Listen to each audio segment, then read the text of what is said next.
once you dribble, the guys want to kick you. So it can't be that everyone is always I honestly think part of it is it's just a thing he does.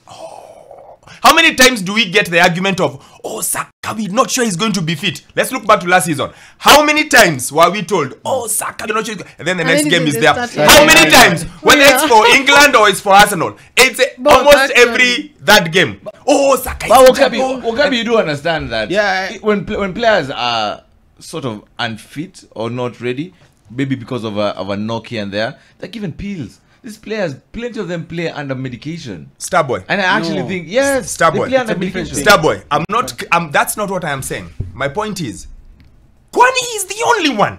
Like, go back and look last season. Every 3-4 days, every 4 games, oh, you know, Saka is, and we are not sure. And then, bam, he shows up. Oh, you know, bam, plays 90 minutes, plays great. So I'm like, who plays the most games? Remember last season there was a huge stat where he had played the most games for anyone in England team. So I'm like, he plays the most games.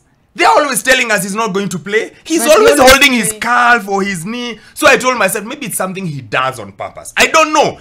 By the way, I kid you not, my only observation from that game was how often he was holding his one part of his leg or his sock or and I'm like, maybe it's something he needs to perform. You know the way, control himself. No, like it's just a thing he likes to do. A ritual.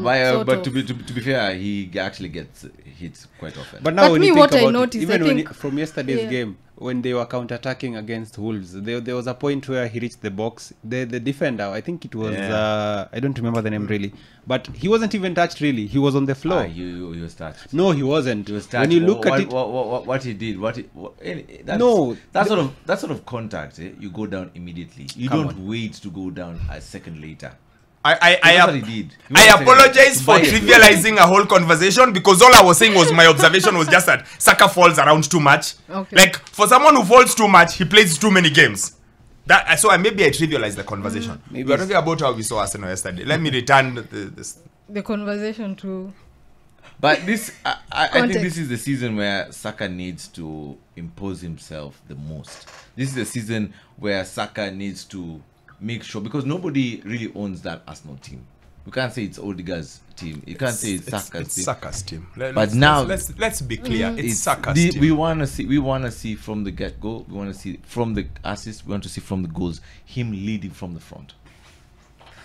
This is Saka's team. Yeah. We want to see that sort of like Thierry Henry influence. Comparisons. There's this phrase I read somewhere. I said sort of. There's this phrase I read somewhere. Comparison is the thief of joy. Okay? So once you start to do no matter how loose you are putting it, once you put the name Thierry Henry in the vicinity of someone's game, it's over. The greatest player the Premier League has ever seen. We cannot touch him. We cannot. No. I agree with let him own the team. Let him become the main man. No. Man, Titi was something else, man. For the people who did not watch Titi, Titi was something else. Sort of. He can to some extent. He can. Sort of. I'm not budging from that. Don't touch. No. But not like. No. Which you think it's a statement from? No, in terms of just him imposing himself in.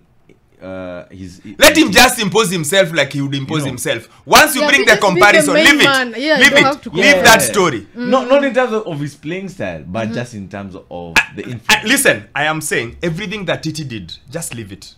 Please, I tell Saka to be his own man and to be influential. Leave Titi man out of that conversation. No. There are 2 men at Arsenal you must not touch. Like 2 men you must not touch. Like Mbappe in PSG. He was the main man. There are 2 men at Arsenal you must not compare to anyone else. 2. Thierry Henry and Dennis Maria Bergkamp.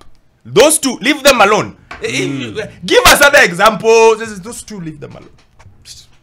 But you get the point. But let's move on to Villa. Peaches and oranges. Let's move to Villa. I thought they played really well.